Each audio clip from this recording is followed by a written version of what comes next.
good evening, good evening. Who shovels your driveway in the snow but then poisons your well water with microplastics? It's us, the Thursday Night Crew. ASTV Tinnipa. So tired of snow. American Scouts on TV. On Thursday night, it's the four handsomest men in the entire ASTV universe. I will not have any argument otherwise. We're joined by Brian Cosy Sir Z. Brian, how are you? Tired of snow. Tired of snow already. I've had enough. I was tired of him after that. I was tired of him after that Informer single in 1995. Cosy, how are you? I'm good. Yeah, I've actually just realised that Brian looks more like my dad than my actual dad does. Like, I look like his son. Cosy, we didn't want to tell you, but I had a wild in the UK about 33 years ago. But I was on a wild one back in the UK on a bit of a bachelor party. I see what you did, Brian. I know what you're up to. Susie, how are you? Good. Just trying to hopefully stay on the show before the power cuts off. Let's hope. I hope your power doesn't get cut off, but the reasoning for the power has been cut off. I hope doesn't affect you or those people, in any way, shape, or form. Let's all hope that that situation is resolved. I'm sure Brian will be happy to send some snow over in that direction. Absolutely, we have a whole bunch of it. No, we need a new governor. Or that too. Let's move on. Shall we? We can send that guy. We can send that guy who had the Informer single in 1995. There we go. Although he's Canadian. Right, so here's what we're going to talk about tonight. We're going to talk about the game from yesterday. It's only half time, and a little bit of post-match disappointment from everybody in the Liverpool segment of fans, but it's just half time, and there's a lot to be hopeful for. Graham Potter taken over from Lopetegui or whatever way you say his name at West Ham in one of the most shambolic changes of manager and undignified, but then again it is West Ham and it is David Sullivan, isn't it, and Karen what's-her-face Brady and all those people. Sean Dyche sacked from Everton, and in the most Sean Dyche way basically said, sack me, I've taken it as far as I can go. We'll talk about that, and then we look forward to the game on the weekend, the good old FA Cup. As far as I'm still concerned, I know it's more prestigious, the Champions League, but the FA Cup is still the best cup competition in the world. Many a great Saturday afternoon as a Liverpool fan in the 80s, watching the FA Cup and Liverpool winning them. So let us talk about the first thing, the game yesterday. 1-0 loss. We've all got our theories on why we look the way we do over the last few weeks. But there is definitely a malaise happening within the team. More injuries. Cossy's of the opinion that we look tired. I think we just look very complacent as well. And it may be even a bit of column A and a little from column B as well in that sense. But Brian, what did you make of the game specifically? And then where does it fit in the overall picture? I just felt like I said, even the post-match, I was basically disjointed. I mean, it looked like we just didn't really know what we were doing on the pitch. I mean, there was some. It was odd. It was an odd match right there to watch. I mean, I think that we basically came there for the first couple minutes. We seemed like we were kind of together, and then all of a sudden, it just went off the rails. And then I'll be honest with you, I fell asleep in the start of the second half.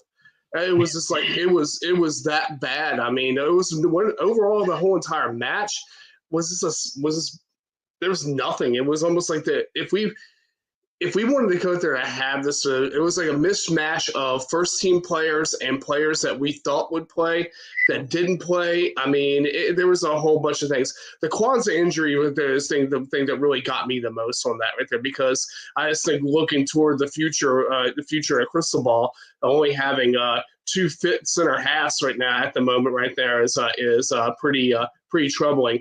And if we go there and get Verge hurt, then we're really in some problems right now. So that's my overall factor. As far as the result goes, couldn't really be bothered that much right there. I mean, I think a lot of people went off the rails about it right there. I mean, I think that, like Cosby was saying yesterday, I don't think we really played that bad.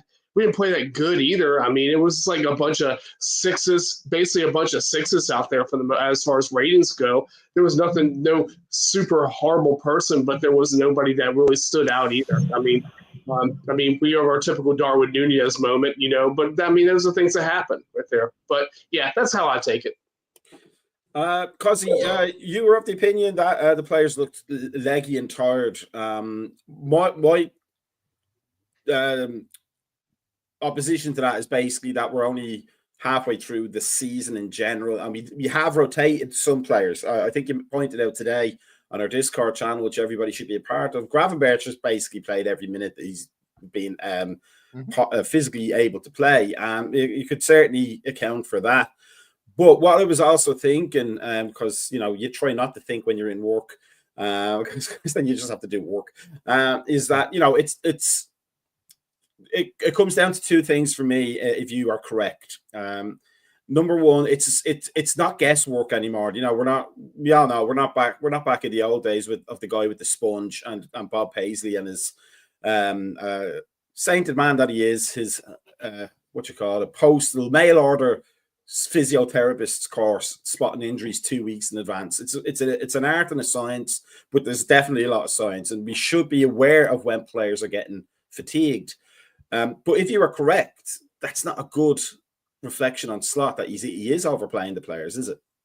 No, but he's also going to have to learn the Premier League and learn what it's about, and he is going to make mistakes. I think I was very clear on that from the start of the season, that he's going to make his mistakes throughout the season. We shouldn't expect perfection. Klopp learned that you need a bigger squad, and that's why you have players like Bobby Clark and Bajcetic and players like that knocking about to go, they can come in and do minutes in certain moments for me.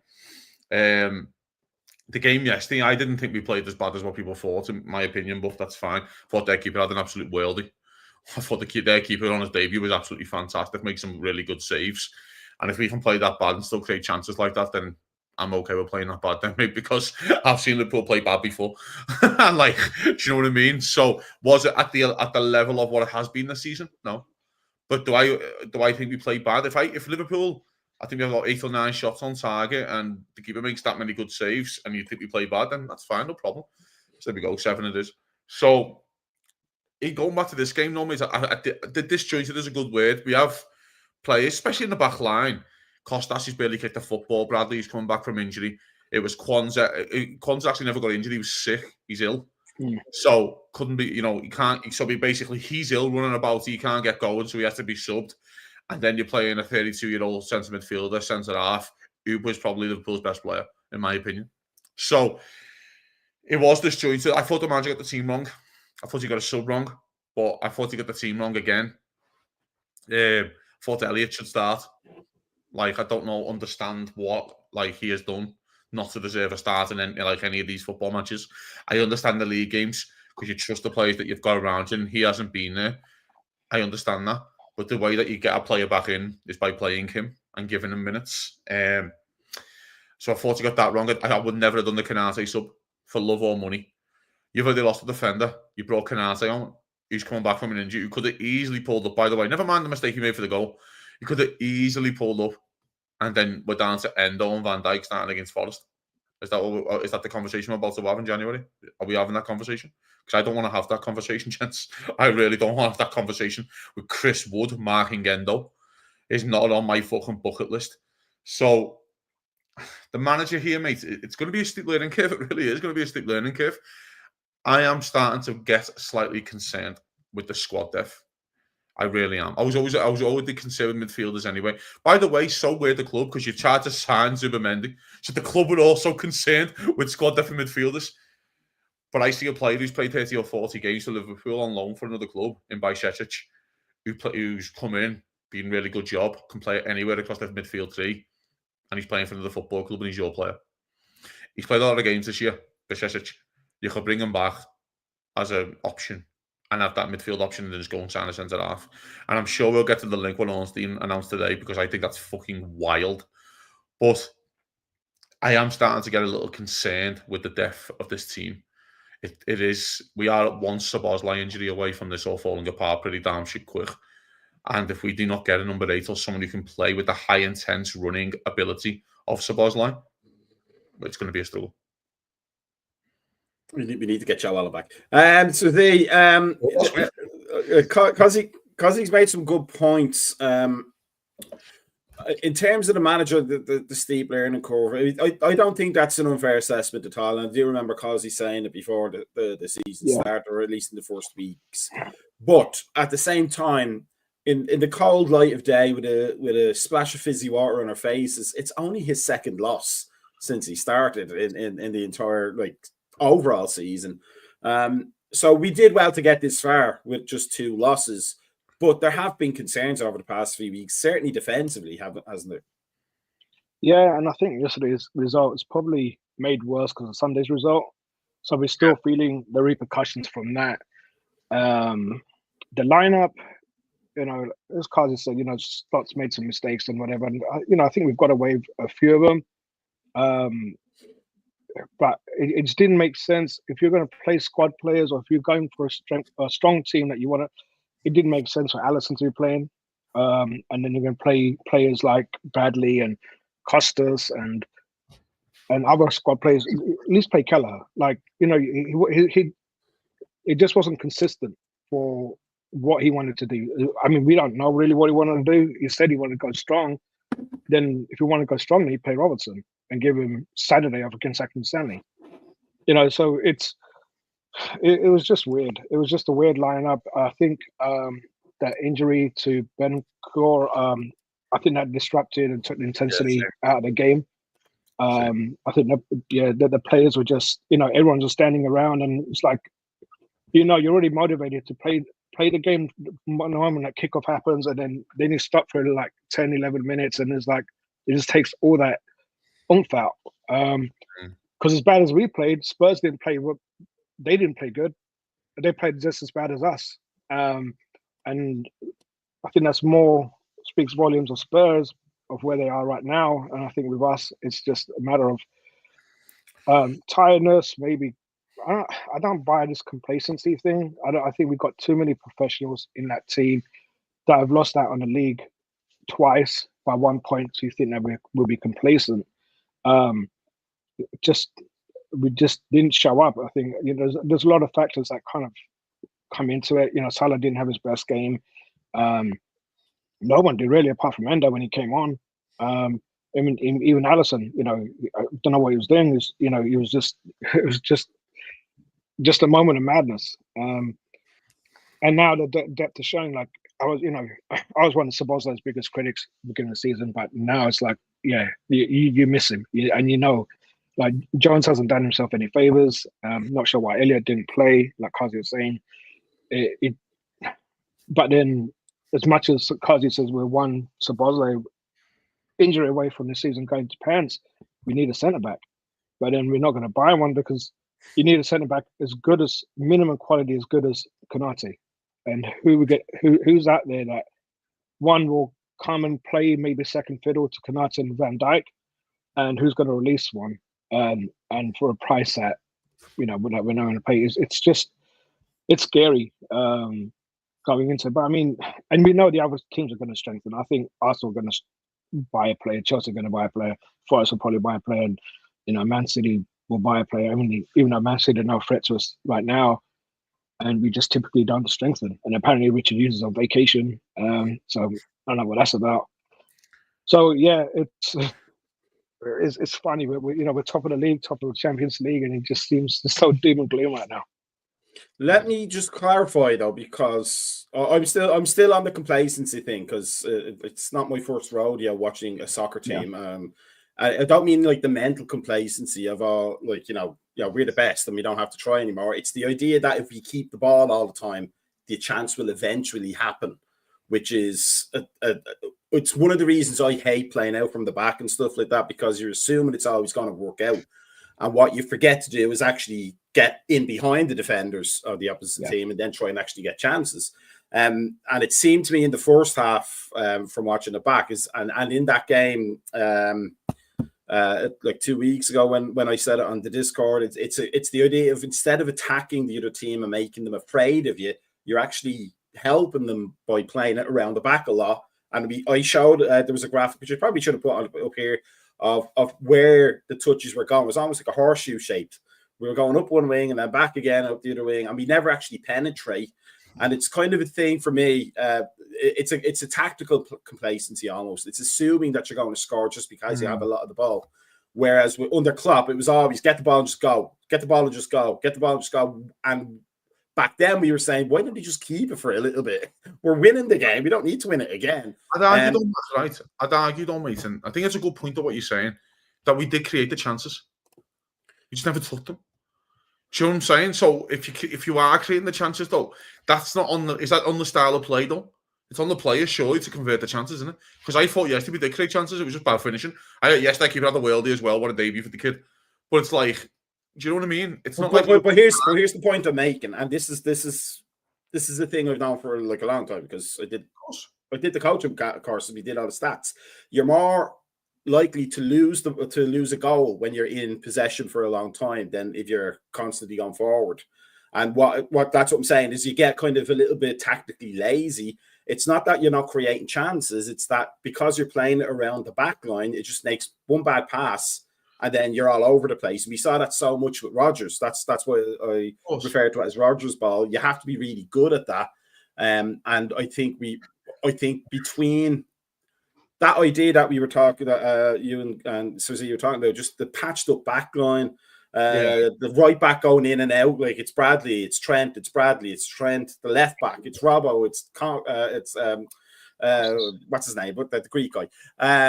You know, there's that lack of cohesion. That's where that idea of, you know, disjointedness comes from. That's fair, and I completely appreciate that. Basically, what I'm saying, just get the ball in the box in the mixer. It worked for Wimbledon. I mean, I get that. I understand the argument. I just think it's more when the manager can walk off and go, "We've created 5 good chances there," and you know what I mean. And that's I think that's a very sobering thing when you can sit down and go, "Yeah, we lost the game, but it's not. That's not up to me." That, you know. People want to hit it straight to the fucking goalkeeper. Do you know what I mean? But I do think Sergio brings up a great point about the Benson cord injury. Liverpool score a lot of goals from 35 to 45 onwards. A lot before the half-time. And I actually thought that was our best spell in the game before the half-time. That 10 minutes before the half-time, I thought we were really good. Pressing them. And I thought that whistle came at completely the wrong time for Liverpool. I thought if we had another 5 there, we would really kick on and probably score. Do you know what I mean? Because you were really high up pressure. It's the best bit of passing we'd seen. And then, of course, it probably is timed awfully because of the injury to Bentancur. That should, you know what I mean? Like, the lads couldn't build up a head of steam to get that goal. So that was a little firework kind of thrown in there and kind of ruined them a bit. But if you could say to me, you can pick one game you want to lose in the next week, which one do you want to pick? It's Postecoglou Spurs side coming back to Anfield for the second leg. So. Yeah. Brian, here's what I want to ask you, because again, I get to listen to Rodney Marsh and the wonderful Tommy Smith and his onion bag from Cavan, but they did make a good point. What do you make of that decision not to issue that second yellow? Because there's a lot of debate on people like not understanding what can and can't be done.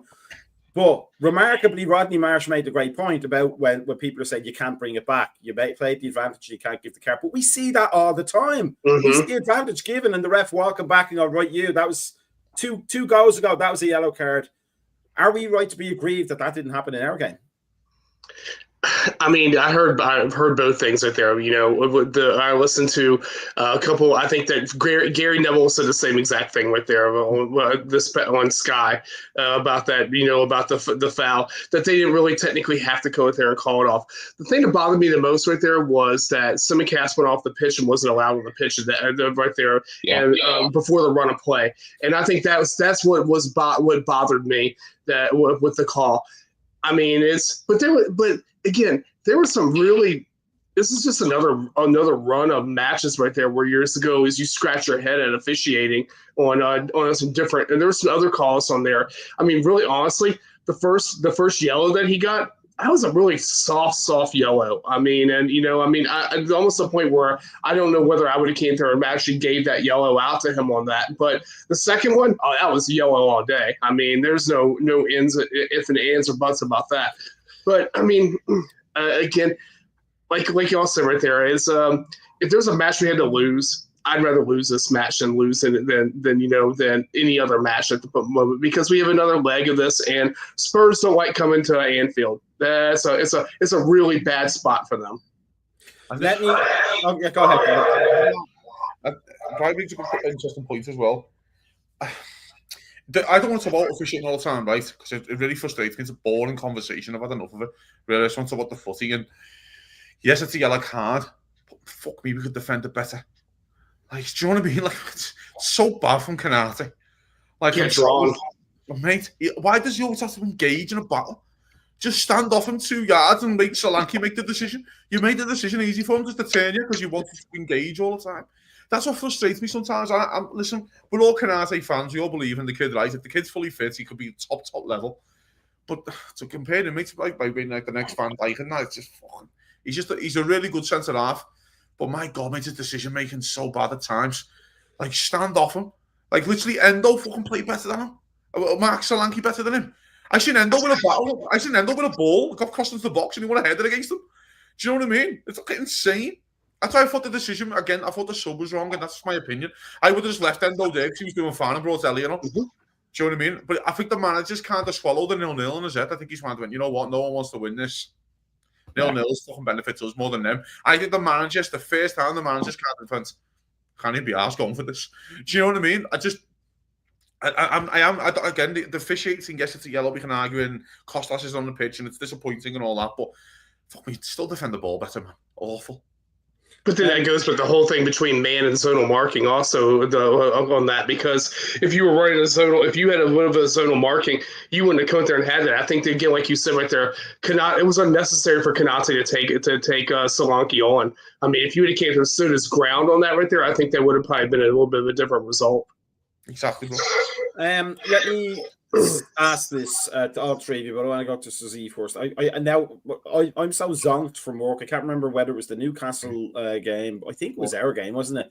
The announcement in stadium from the VAR thing. Yeah, the referee. Yeah. I mean, what did we think of that? That was so American. I was expecting him to put his hands on his hips and do some sort of weird hand dance.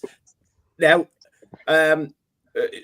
Postecoglou came out and said there's too many changes to the game and he doesn't like them. And he sounded a bit like old man shaking fist at cloud, but I agree with him. That seemed a bit too much tailored towards television than the good of the game, didn't it, Suzy?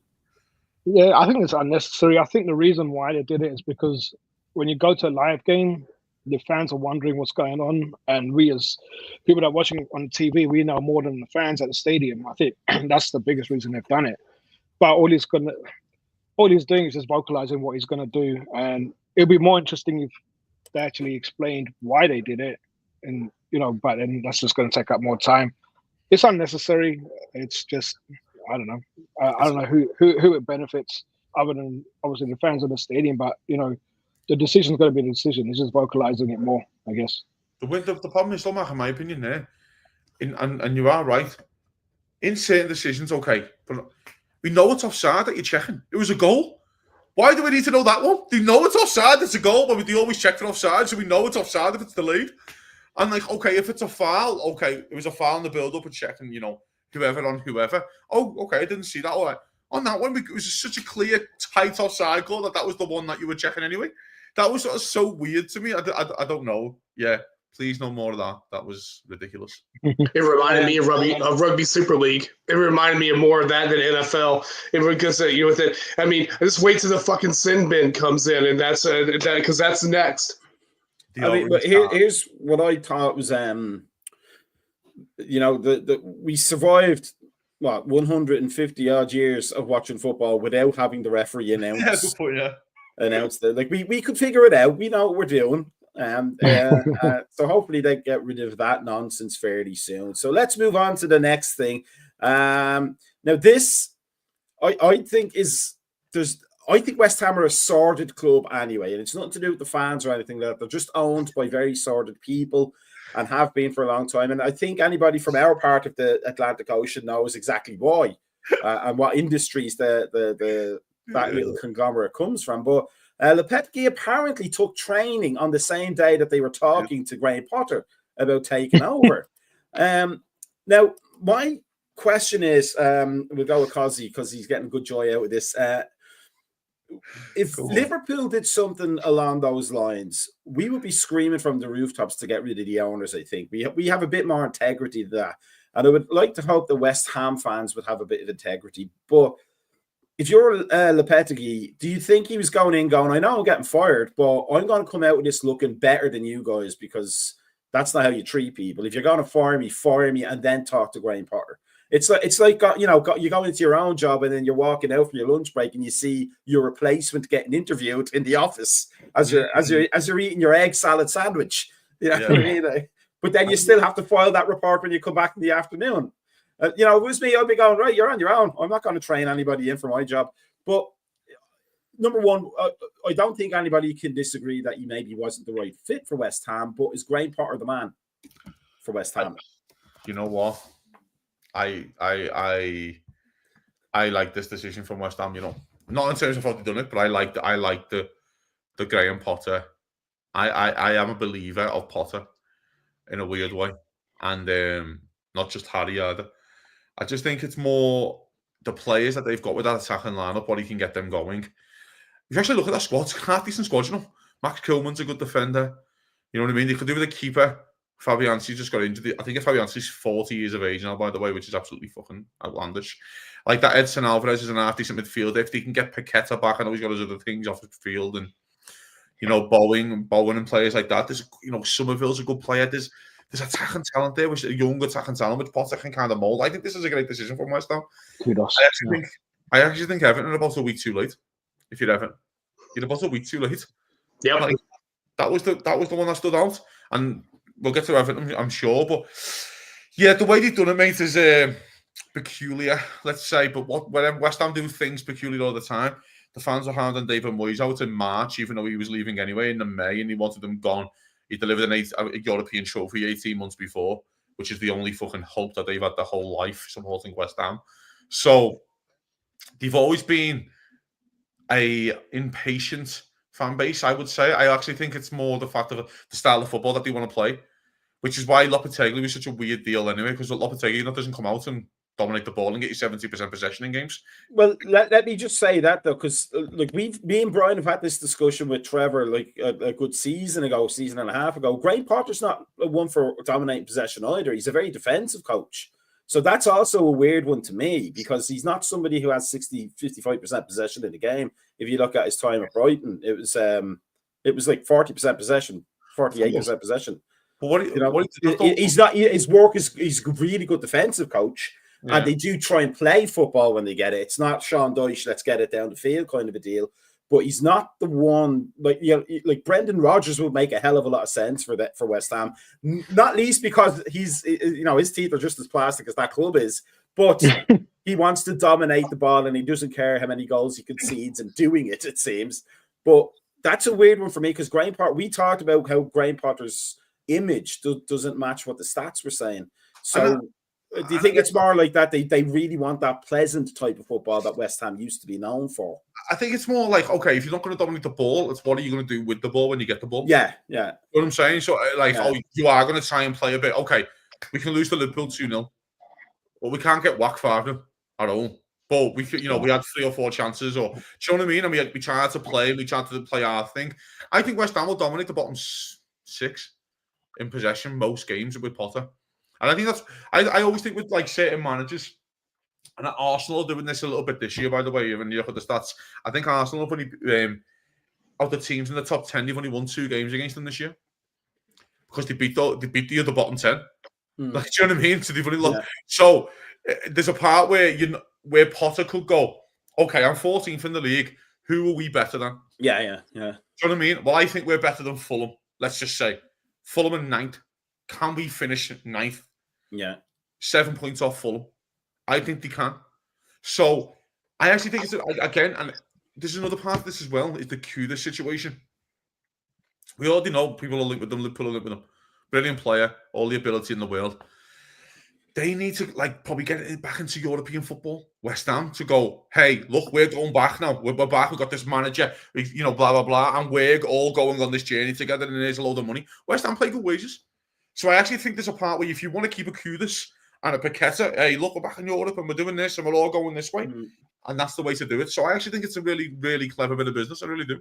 Let me ask you this one question. Sorry, Brian. Just one quick question. Just on the topic of the style of play that Potter is, could you pinpoint, of all the times you've seen West Ham, could you pinpoint what Lopetegui's actual attacking style was? Because I can't figure it out. Like, there's nothing that stood out for me. Worst? No. It really was a bad appointment, wasn't it? I think it was David Moyes, the Spanish David Moyes. Yeah, no, because at least Moyes, I always thought had his quick wingers in place. And then I always thought Bowen's kind of coming a little bit too narrow for me when I was watching it. When I'm like, there's no width in the team. Yeah. You haven't got these fucking really quick fullbacks who are going to bomb on. I quite like it. To be honest, I quite like Emerson. I think he's all right. I think he's fine as a fullback. But yeah, it was a bit weird, wasn't it? And it looked like a manager who just couldn't get his ideas over, which usually spells the end for most managers, doesn't it? Yeah. You did have a nice selection of sweaters, though. Brian, what were you going to say? I was going to say right there. I mean, I kind of see both sides of that right there about Potter, because I think that it also depends on who Potter's going to bring in his backroom staff right there, more offensive minded, to see how he can get it. Because again, there's some pretty decent attackers that they have on that side. But I think if you want to go to a more defensive manager, maybe not to say that he would have gone there, but Everton made more sense right there, as far as like possession and stuff like that, which is what Everton does. I mean, I just don't know what's going to happen. I mean, do I think that West Ham are a mid-table club? They were a mid-table club no matter what. I mean, even with Lopetegui there, they were still going to be a mid-table club, because they're not better than the upper half of the table. They are about where they should be at for the most part. If this doesn't work out for Graham Potter at West Ham, is his reputation then irreparably damaged following Chelsea? Like, it would say he can't handle pressure almost. No, I think West Ham, I think the way they did it is it's automatic. It's like instantly put a little target on Graham Potter's back, and that's not Potter's fault. It's just the way West Ham do things, and they just like to just piss people off. And so inadvertently, they put a target on Graham Potter's back with the fans. I think they're hoping they're getting a Graham Potter from Brighton, like the manager that made Casado £110 million player, McAllister. I mean, who we robbed Brighton with that. I mean, obviously we took advantage of the clause, but it's. I mean, McAllister in no universe should be £35 million. But and players like that, and the money that he generated from Brighton by getting what players that we never heard of into 50, 60, £100 million players. I think that's the Potter that they think they're going to get, and it could work out. I mean, obviously, they have Kudos, who is amazing. I love him at Liverpool. And they've got Somerville on the steal for 25 million. Like, they've got a lot of potential attacking wise in that team. If it doesn't work out, but I don't think it's the end of his career. I mean, we've seen managers like Allardyce keep coming back, and Hughes, keeps coming back, and your typical English, old school managers that keep coming back. So I don't think his career will be over. There'll always be a club for Graham Potter in the Premier League. Your Everton's, Burnley, if they come up, or whoever, there'll always be a position for him. I think there's a part though, Matt, here, right? The timing of the sacking's pretty good from both clubs in terms of you've got 2 home games next. So your argument is you can fucking throw that FA Cup game tomorrow if you're West Ham. You fucking Villa away, you can whack you. But then you're playing Fulham at home and Palace at home. And then you go, bang, we win 2 quick, fucking hour away. And then before you know it, every game looks like, fucking hell, you don't want to go down. That's why I always say this, and you probably heard me preach this before, timing of fixtures is important. Yeah. Timing is so important. So, for example, in 6 weeks, you might not want to go down to West Ham. Like, if you look at that game and go, fuck me, that's an hard game at the moment, you know what I mean? Like, that's the difference. Like, for example, we're not getting Dyche's Everton in a few weeks. We could be getting David Moyes' Everton. And before you know it, David Moyes, mate, and I've seen fucking David Moyes do it for 10 years at Derby's at Goodison Park. Do you know what I mean? And he will give you a nightmare. And then you're sitting there going, fuck me, that doesn't look high. You know what I mean? It's just timing of fixtures. Everyone got 2 home games back to back. No. And I think the Villa and Spurs at home, I think they've got. So timing of fixtures is very, very important. Let me just jump back a point, though, for Suzy. Here's my question, though, on the Graham Potter thing. As you say, West Ham probably thinking they're hoping they're getting the Graham Potter from Brighton, but he is left for a bit of time now, and they're still doing really, really well. So how much stock can we put on Graham Potter for their success, and how much is on their scouting department? It's both. You probably say I think both. It's been both, yeah. And I think the Potter appointment probably got rushed a bit. Maybe they got wind of the fact that Everton were getting rid of Dyche, and Dyche is about to leave, so they wanted to beat Everton to the punch. Because I think Potter would have been excellent for Everton. I think it was probably a perfect fit, and who else is available without having to pay compensation or whatever? You know, I think Everton stole one on. West Ham stole one on Everton. You're not a Potter fan, Matt? Doesn't sound like. I don't. I wouldn't say I'm not a fan. I just think there's a lot of hype. It's like Eddie Howe. There's a lot of hype about them that comes from the fact that they're English playing a continental style of play. But the numbers don't always translate to that for me. Like Potter's seen as this. I think Potter gets his reputation because he went outside of England, and I do admire him for that. Ostersund's winning. Ostersund's. Yeah. But it's not. I don't think he's the manager that if they were looking to play that expansive possession attacking football that West Ham used to be known for. I'm old enough to remember like that, the Tony Cottee type thing. Tony Cottee, way back when. But they had that reputation of being one of the silky teams of London, but I never saw that with him. I think he's a very good defensive and organized coach. He just he'd be great in Italy. That's what I like that's what I think he should. He would be great in Italy because they like to defend and they like to play the ball on the ground. I don't understand how that always works in England.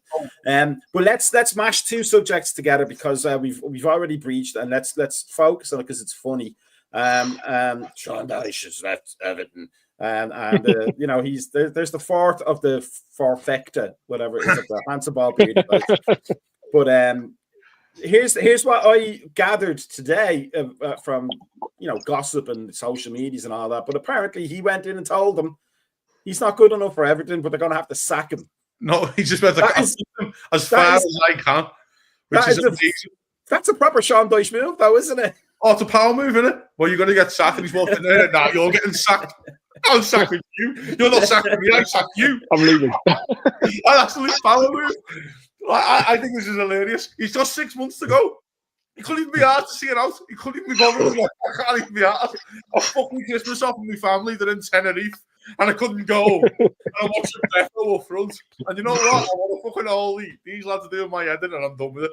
Fucking brilliant. Sean Dyche. You want to be at the parade for when we win the league? Yeah. I can't wait, I can't wait for him to just light a red flare in the away end of Goodison Park. But the one thing he failed as a Liverpool supporter, he didn't get that fucking scum relegated. Yeah, he nearly got it. I know. But I mean, in all seriousness, though, right, with Everton, right here, the comment that he made on the weekend might be the most naive comment a football manager's ever made. And the comment was, for people who don't know, the run wouldn't be that bad if we had a few wins thrown in there. So, that's like saying, Jeffrey Dahmer wouldn't, be a great chef if it wasn't for the dead bodies. But it's like, what are you talking about, Sean? We're here to win footy matches. Like, that's how it's all about, and that's what you're marked on. And you're saying, it wouldn't be that bad if I won some. So it is that bad then, yeah. So naive, ridiculous. I mean, it's such a suitable ending for somebody who talks about himself in the third person, really, isn't it? I love him.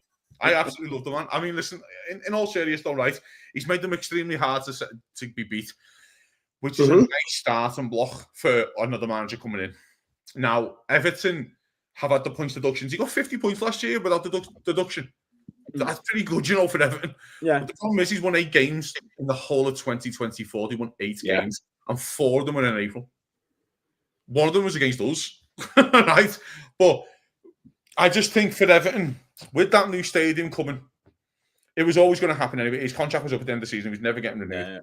But I think Everton have kind of took a chance here because I think they're feeling the relegation as well. If you actually look at the two teams in Wolves and Ipswich, they look in a better shape at the moment They have better forwards in Kuna and Delap for Ipswich. You could get them out of jail. Calvert-Lewin's got 5 months left on the deal. Terrible. Beto's not good enough. Brozier goes off today injured. So they're actually in the market for a striker to keep them in the league. They need someone who can still keep them defensively but score enough goals. And it looks like the return of the king for them, doesn't it? Here's the thing for me, Brian. I've said this before where we talked way back in the beginning of this about Rafa and the possibility of Rafa maybe coming back after Klopp. Kind of one of those speculation kind of shows that we had. But my philosophy is always never go back. It doesn't seem to work out for managers when they go back to clubs. It's just never as good the second time around.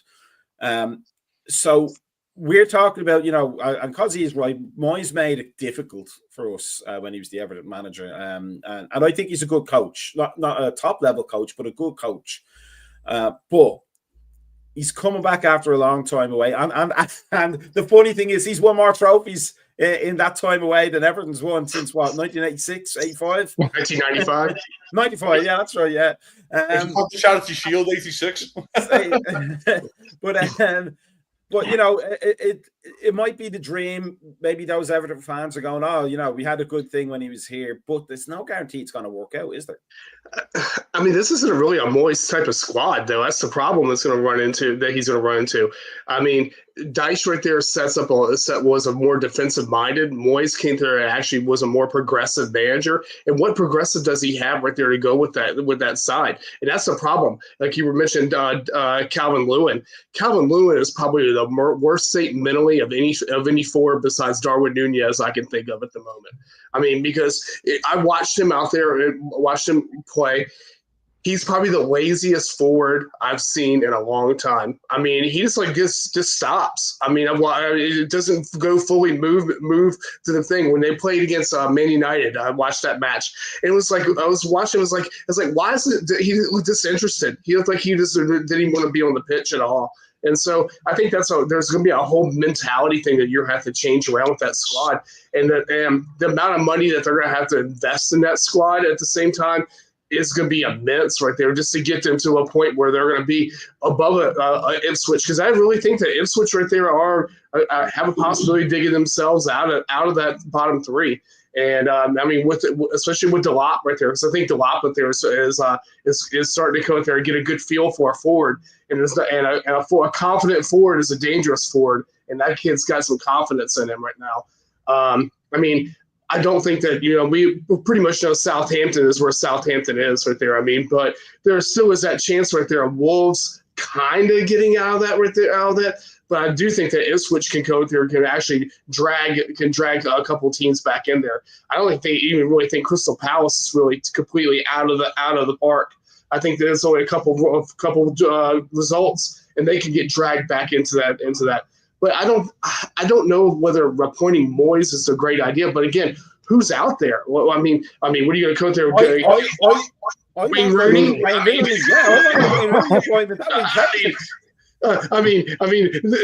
There's nobody out there that you can really go on. I mean, I had a good laugh when they said Jose Mourinho. It's like, why the fuck would he want to come into that mess? I mean, yeah, the Turkish league is bad, but Everton? I mean, that's like a really fucking step down of any kind of any credit you ever have right there stepping into that. Now, here's the thing, though. Jose Mourinho did recently say that his next job, he wants to be someone that needs to be built up. He wanted it to be somebody who was bottom half of the Premier League. So it wouldn't be a shock if he did pick it. If he was Mark, please don't wait. I do not want to go to Goodison Park with a Jose Mourinho Everton. I just can't. My brain cannot fucking fathom what he can do to me. He did it a few years ago with Gerrard, of course, with the slip. I can't do that again. So that's not happening. But the thing is, Moyes, though, what he does offer you, and I was thinking about this, he offers you the World Cup, where Pochettino could be available, Tuchel could be available, Nagelsmann could be available. Good level, serious football managers are all available after that US World Cup. What that does there is just 2 years in the new stadium. It keeps you in the, Moyes can get you 12 or 10. It keeps you in the middle of the road. You fuck Moyes off on a 2-year deal. One of those guys are available. And then you can go, right, we are banging away. So they might be a little conversation there that's already been happening to go, new stadium, we'll get him in, we'll give you the war chest, new owners and all this kind of stuff. There could be a conversation like that, I think, already happening. Yeah, but they did that with Ancelotti, and they gave him all the money he wanted. I'm going to say, I think the Ancelotti, though, says, in fairness, though, fella, he finishes 7th, right? He finishes one of the highest points tallies never to finish in the top 4 that year. So, like, for example, if it was like in the previous 10 years before it, he would have finished 4th. So he did do well with them. The difference is, of course, it was behind lockdown. That was one thing. It was lockdown, so no one really remembers the games. He does get a win at Anfield. It's their first win there since 99. Yes, Liverpool were in dire straits, but they still fucking won there. And he won at Arsenal, they won at Spurs, which he hadn't done in 30, 40 years. But the problem is, of course, I don't know if you know how Ancelotti got the job back. It was absolutely hilarious. He calls Real Madrid asking for Isco. When he's the Everton manager, he went, actually, do you want the job? And he's like, I've got to go now, haven't I? That's how it literally happened. Players, because the rumour was it was Isco that he wanted. And he just went, I'll get you won us the European Cup before, do that again. We missed your wandering eyebrow, Carlo. Come back, please. There you go. But I do think there's a part with Everton, mate. And Everton fans make the joke and we take the piss out of them saying sleeping giants and stuff like that. They are a club with it, of course, a bit of money behind them. And that new stadium, fella, they will be, if Moyes can do what he can do for 2 years and attract a prospect for a Pochettino or a Tuchel or something like that to come in and really build. Now, talking about building and really building, we've got the FA Cup coming up the weekend. It's another early game for us, and it'll be next Tuesday for Sir Z in his time zone. But just, as we begin to discuss, I did rummage around and find a picture of a good young Cozzy in his early Liverpool supporting days. Accrington Stanley, who were they? I wasn't even born when this advert was made, by the way. Oh, yeah, I was. I think he's in prison now. It was a fantastic commercial. I love that advert, and that kit as well. It was a great kit. But for anybody who doesn't know on the American side of things, it was an advert for milk from the Milk Board in Britain with 2 Liverpool kids going, "My man says if you don't drink my milk, I'll end up playing for Accrington Stanley." And then the other kid goes, "Accrington Stanley? Who are they?" And then the other kid goes, in proper phlegmatic Liverpool style, exactly. It was fantastic. It was a great. And Ian Rush was in the advert, I believe. Yep. Yes. But I'm not even joking because all my mates were Liverpool supporting mates. We all start lashing the milk back into us then. Quite a bottle. I mean, we had milkmen in those days who would only give you the 2 points if your mother ordered and just be like, "Where's the milk? You idiot." You're never playing for Liverpool. Get back in the coal house.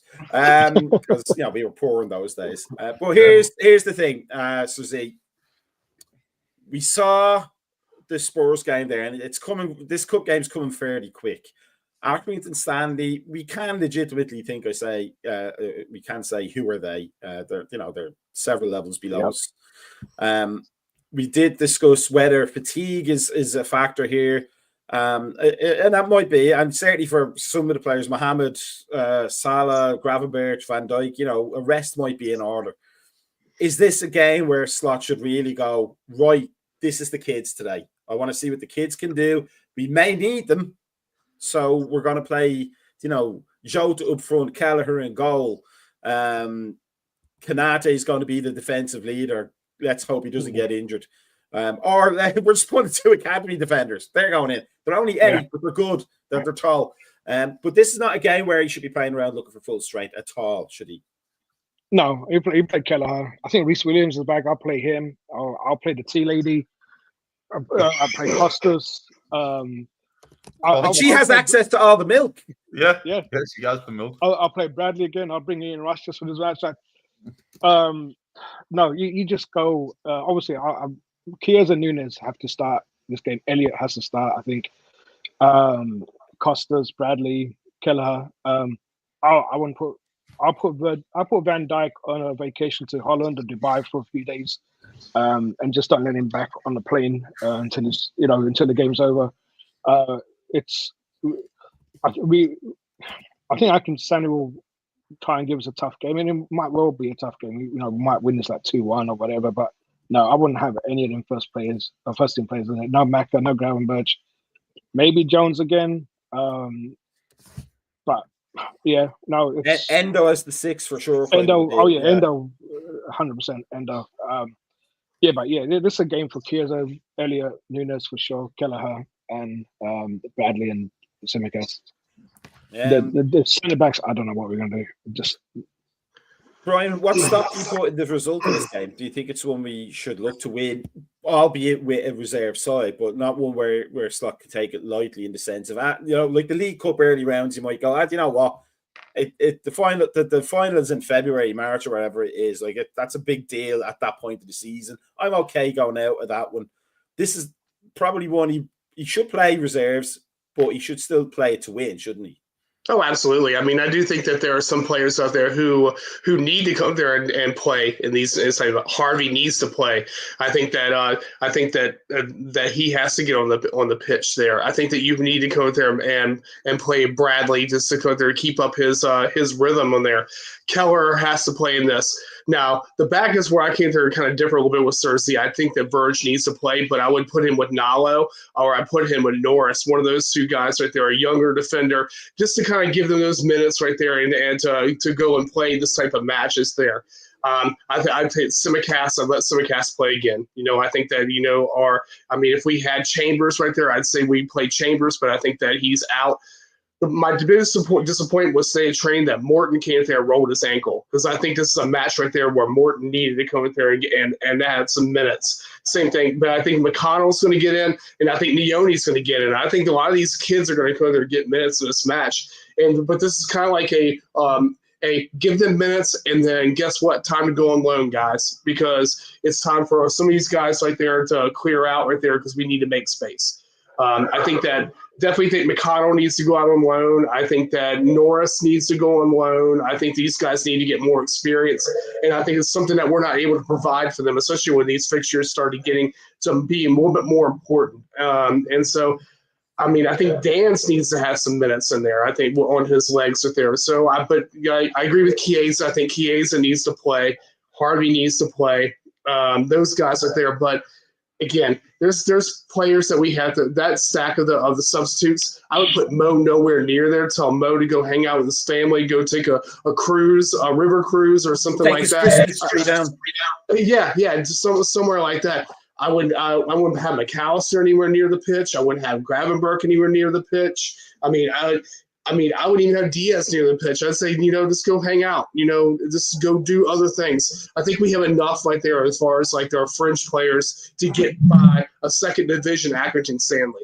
And so I don't think we need to have this. With Verge, I'd probably only play Verge for like maybe a half, and then pull him and put somebody else in that spot right there. If we can. I just don't know whether we're going to be able to afford to, because we're so light with defenders at the moment. That's Macka. Pulling Van Dijk off at half time. Who misses? Listen, I think Macka has a point though. Liverpool are going to struggle defensively. I did do a starting 11, that I would do, which would be Kelleher, Bradley, Canate, Diallo, Costas. I would do Endo, Elliott, Nioni, Chiesa, Nunes, and Dans. That would be my 11. And I'll be asking Kwanzaa, can you do 45? Because he was only ill, and go with Hook and Canate after 45. Especially if Liverpool 2-3-0 up and there's no value of extra time for them. That really helps. That's the other thing about this game as well, by the way, there's no replay like it would be. So you don't need to have your Salah or anyone on the bench because there's no replay at the end today.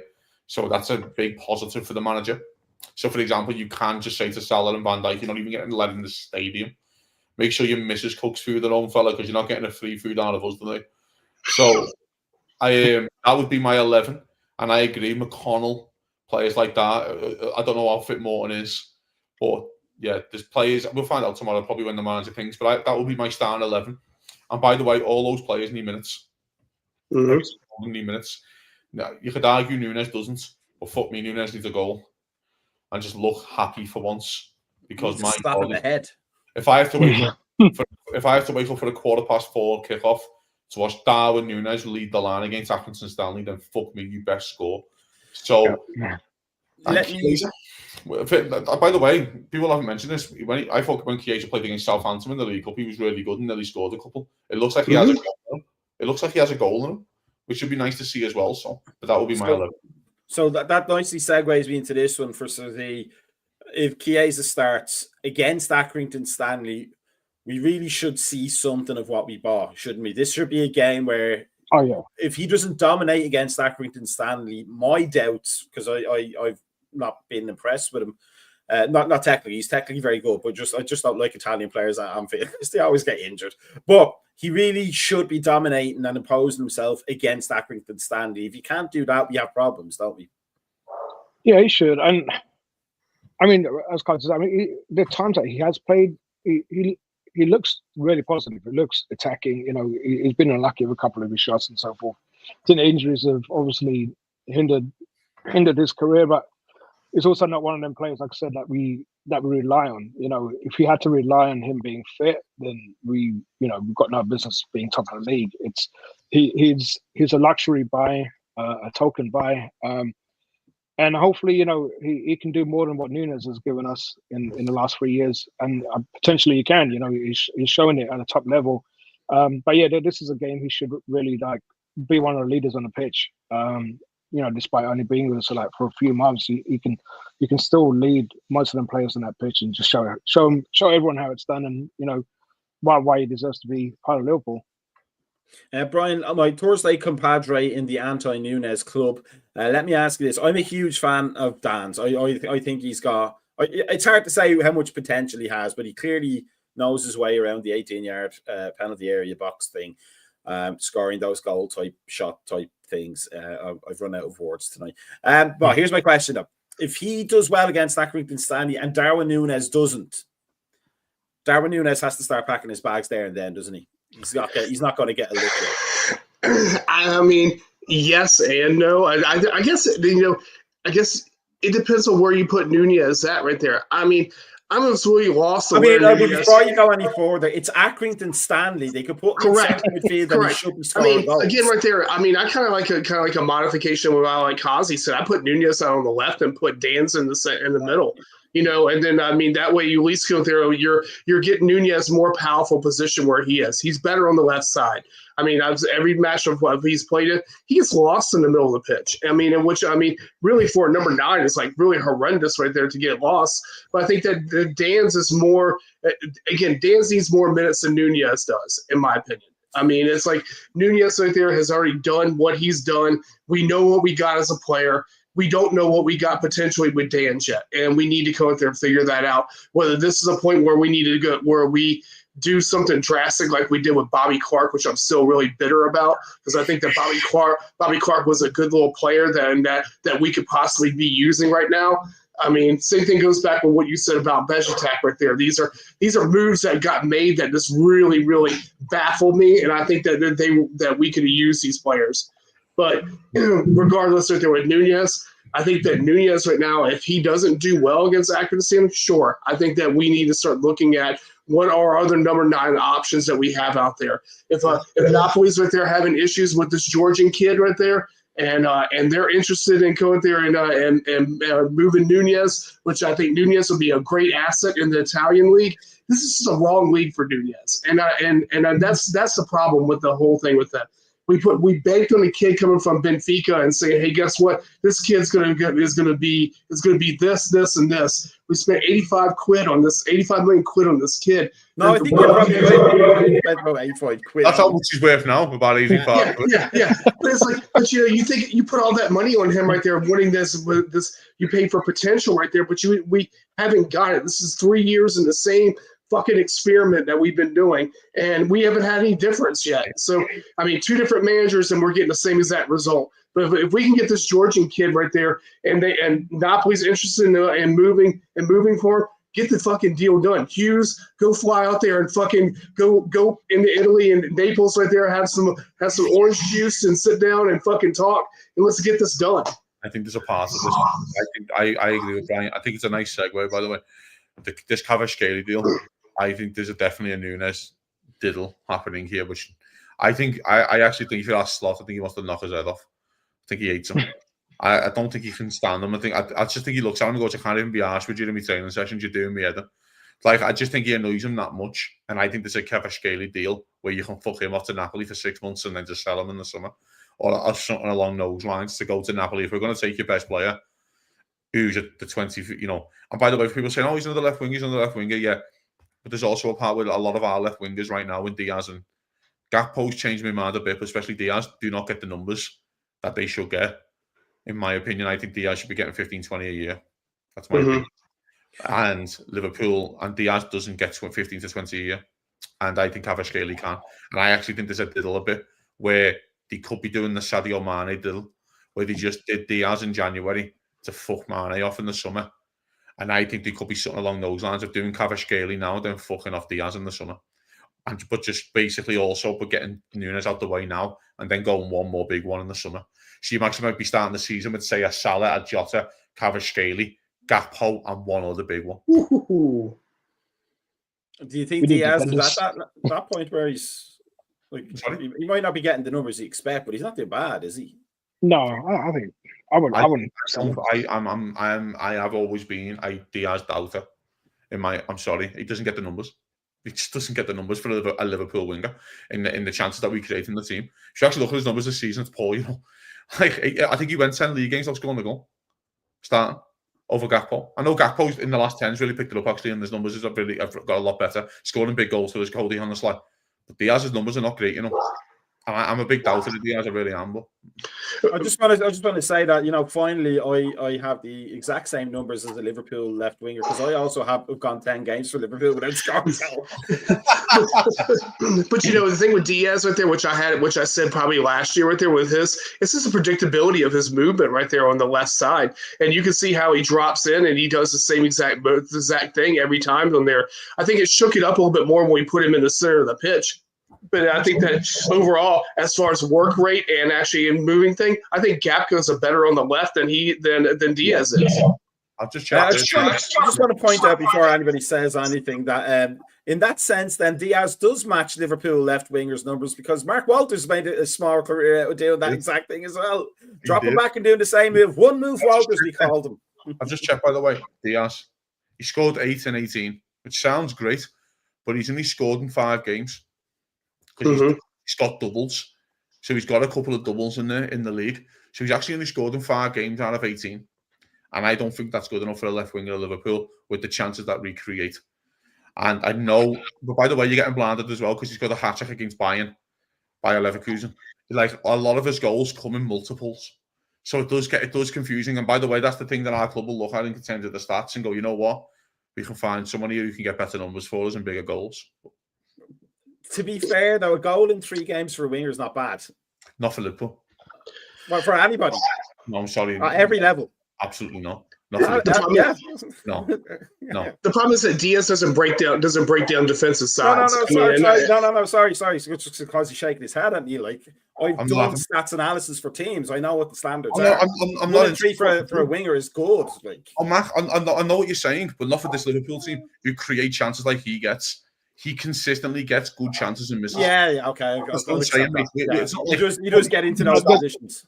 You've done your but what about Salah though? So Salah gets a lot of good chances, and he does, his conversion rate is pretty low for them chances. Yeah, it's poor, and I love him. I love him. How direct he is, Mark. I know what you're saying, but in this 2025 of Liverpool Football Club, with the formation that we play now, attacking there, and how much ball we are, I don't think he gets nowhere near enough. I think Cody's moving a line out of me the last 10. Then just because I like the angle of what you're saying, do you think then that's kind of an acceptance that we're not relying on goals from midfield anymore, like central midfield, like we used just in the game in general, and that we really do need wingers to be making more of an impact? Yeah, especially if you haven't got a player, for example, like a De Bruyne, who will get you 12 from midfield, and Liverpool haven't got that type of player. By the way, I think the closest one that we have. Does anybody I can't think of anybody who does that. Well, a fully fit De Bruyne would usually get you 12. Yeah.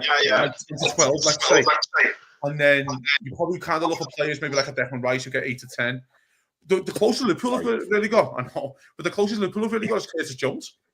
If you actually look, Curtis Jones only gets those chances. He scores a big goal against Chelsea and things like that for us. The way the game's evolving, Mac, I just think if you look at Arsenal right now, they're so reliant on one football player. It's Saka. And it's okay to be reliant on a striker, by the way. That's completely fine. That's normal in football. That's why you're paying the big bucks. They haven't got goals across the park. So when the right winger doesn't score in Saka, i.e. in Mo Salah, where did the rest of the goals come from? Yeah. And if just doesn't like... Yeah. You know, I thought the chance of the weekend against United was a good chance that he blazed over the bar. No one talked about it. When on the edge of the box, bouncing, just like a low and hard, he just blazes over the bar. I'm like, really? I don't know, mate. I just think, by the way, and here's a reason it seems like I think you're onto something there. In the sense that we're kind of spoiled, maybe. Do you think by Mo Salah being so fantastic from that right wing position that you have to and Sadio Mane, yeah, but like right now, you have to have the numbers of a normal striker, a normal number 9 to be on the left wing on the opposite side for Salah. Because that's we're going to have to go on that side, aren't we? If Salah's being shut down or whatever. Yeah. So in that sense, you take it back. I think you actually are right. But it also goes back to a point that Kazi made in Discord earlier, right there, about bringing Bachatek back right there and putting Macka up as an 8 right there. It makes more sense right there because we need those goals coming from an 8 from either an 8 or a 10 that wants to score. I mean, so it goes back to the Zubimendi transfer, because if that actually did happen, I don't think we'd see this double pivot the way we see this double pivot right now. In essence, I think we'd have more of a holding Zubimendi as a holder, and I think we'd have 2 forward approaches where you'd have an 8 and a 10 right there back behind that lineup right there. Because I think this side right there really needs to have more goals coming from the midfield right there, because it's again goes back to what you said right there. We're a couple of injuries away from being from running into problems, because if you look at the majority of the goals are coming from Mo Salah's side, that right hand side. The production right there coming from everybody else isn't adding up right there. And you need goals. Goals from midfields win championships the same way as defenses do. I mean, you can look over at, for instance, right there. Look at Kevin De Bruyne right there with Man City side right there. What he did, his accomplishments right there between scoring and actually going there and setting up right there in his spot by playing in that 10 is something that this side really needs. And I think that's to push us over the next edge. But it's like we said right there, this side's a work in progress. And I think that we're going to see something totally a little bit more different after the summer when Slot actually gets his players in. Because right now he's got Klopp's players, and he's kind of just like figuring out how I can move these guys around to just fit what he needs to do for at the moment. But again, it's going to change, and I think you see that on the pitch right there, even with the movement right there of how McAllister goes further up with Gravenberch back and dropping back sometimes. Right there, you can see these movements where that McAllister is a natural 10. He's a 10. I mean, really, honestly, that's his role. I'll just check the map as well, by the way, right?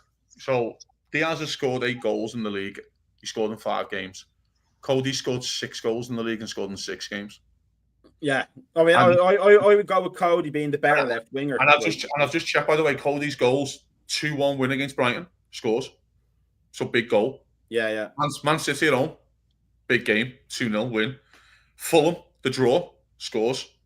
Okay, when we're down to 10 men, scores. The Leicester game, we're down 1-0, scores. On the stroke of our time, changes the game completely. Scores against West Ham, fair enough. And then the United game last week, 2-2, injury point. That's the difference. So here's what I think it goes in from midfield. Then I think Szoboszlai, that's where he's. I mean, and he scored against West Ham, but them goals need to come. The manager's called this out, though, says you a great point, because the manager's called this out before, brother. He said he needs more stats out of Szoboszlai. He said I need more figures out of him. He said it. Then he scores against AC Milan away that doesn't score for 12. Yeah. So he runs. The manager said this. He acknowledges this as well. Here's my question, because it's a great direction we went off in, and we'll talk about Accrington Stanley here or there anyway. But here's what I'm going to ask you, Cosy, because I think you have a very, very good point. As I said, it's the frequency of the goals is probably just as important as the numbers. Do you think then, for what we need from the left wing position, we're going to have to spend money on that? That's a winger with those numbers is going to have to come at a price. There's literally a reason why we're linked with the £70 million Kvaratskhelia. Literally this today, David Ornstein tweeted. But was he not your forward choice? Your number 9, like for Nunes? No. He's playing left wing. Liverpool. Here's what Liverpool are going to do. I am so sure if the Kvaratskhelia deal happens, They'll fuck Nunes off to Italy somewhere, probably to Napoli. Yeah. And go do us a favour. They'll play Diaz on the 9 for 6 months, get over the line, win the league, and then you'll fuck Diaz back off. Like they did with and then we get Chris Wood finally. Yeah. And it all ends, and all roads turn to Chris Wood. But no, I mean, I just think I genuinely think that's what they're going to do. I think they're going to do with Diaz, Dylan for the 9, and Jota's not fit. And then they'll go to Diaz. There's another part of this conversation as well. If you get 50 million for Diaz, double your money. And he's not doubling your stats. He's not like I've just proved that to you. He's not doubling your stats. I just think Diaz, if you finish the season not on 17 league goals, I think you should be disappointed.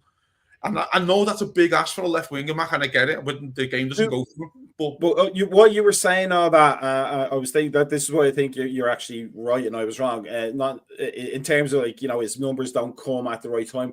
I'm trying to think of a striker. I might have even been Harry Kane for a season who had great numbers, but all his goals were in games they were already winning. Judges like Lukaku. Lukaku did the same. Yes, Lukaku. Lukaku's a very interesting case point for this argument, right? Because Lukaku's argument was, I'll get you 22 league goals, 17 of them against the bottom 10, but I'll get you 60 points. Yeah. So if you find the other lads to get the other 30, we win the league. And that's it. That's your Lukaku, that's your argument.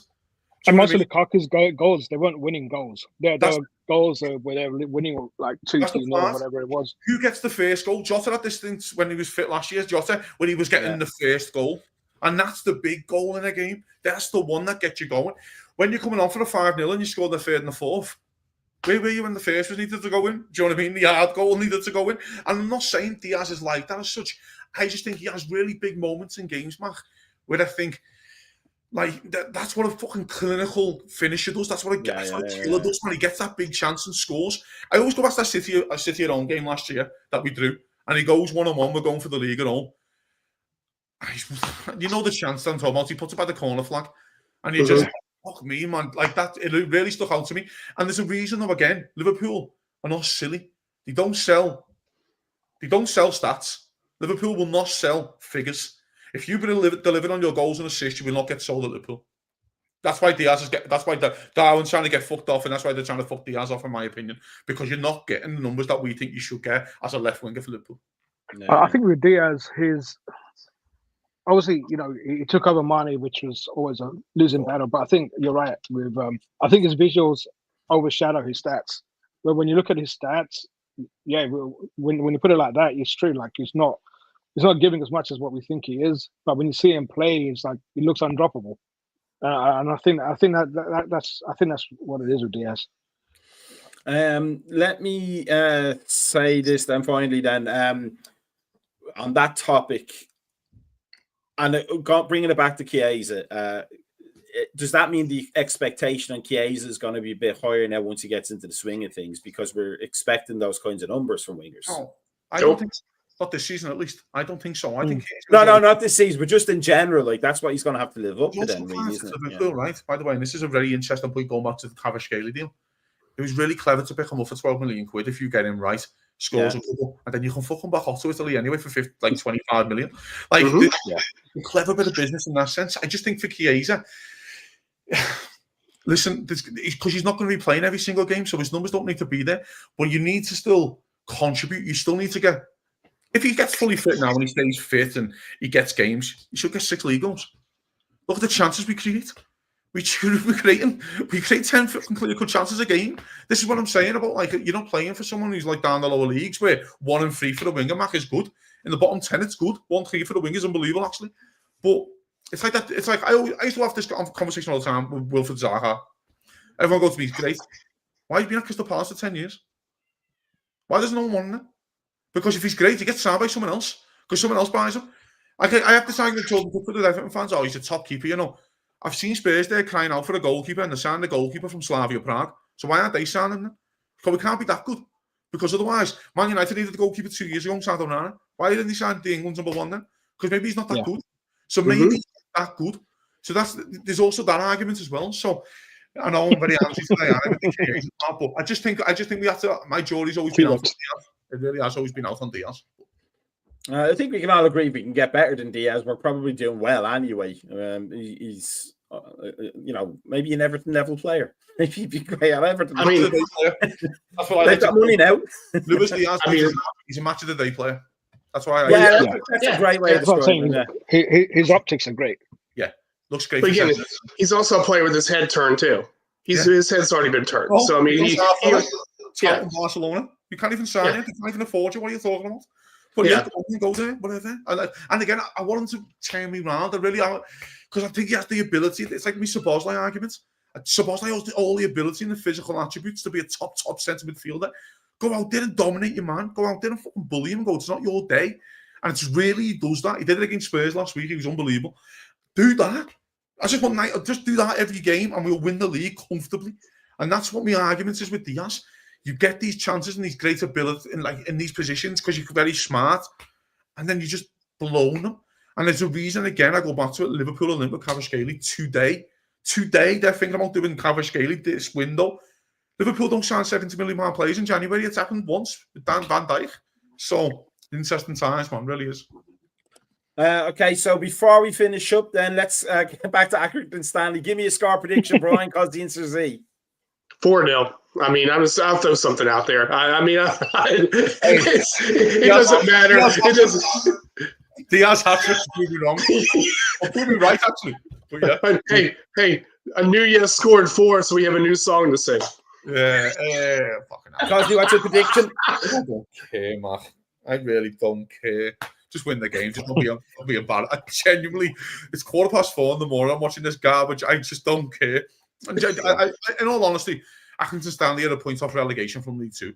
Let's hope they all have fun. That's your prediction, isn't it? Let's all hope all they all have fun. I want to just see Toro Endo just whacking players in the centre midfield more than Liverpool winning a game, just for my own personal satisfaction. Jose, what's your score prediction, or do you just want that as well? Look, we have to win. If I'm going to wake up at 3 o'clock in the morning, jump on a podcast and watch the games, we have to win. But I'll go for 2-1 and no injuries. Please, no injuries. Just Endo buffed on the first 15, just to make me laugh. I'm going to go with a sensational 7-0 FA Cup win. I don't know why. I'm just going to do it because I'm crazy like that. Okay, so that was a fantastic last part of the conversation there. Yeah. We go anywhere in this show. That's why we're the Thursday Night Crew. We're handsome and we're smart, and I have eczema. So here's what you got to do if you want more of that eczema: is to make sure you follow us on YouTube. Make sure you follow us on Facebook, Instagram, formerly known as Twitter, Mastodon, Blue Sky, ELO, the Beatles, whoever you want to follow us on. It's all good. And a big thank you to Suzy, to Brian, and Cosy, who's full of milk from the 80s. I was born in 92. I just look 46. Don't lie. You're just a handsome 55-year-old. Liverpool fella. This is how you age. But like yourself, Mac, you're actually only 26, aren't you? Yeah, this is the stress of work and American life. But we will see everybody tomorrow morning for the morning coffee, and then probably a pre-match. Suzy will be up at 1 o'clock last Tuesday for. And we will hopefully have a good game to watch regardless, and we get to see Dan score a hat-trick and then show Nunez the door. So with that said, peace out, everybody. Enjoy the weekend and stay safe in the snow, and definitely stay safe in the fires and the winds over in the west coast there, okay? And have a good one. Here's the funky music.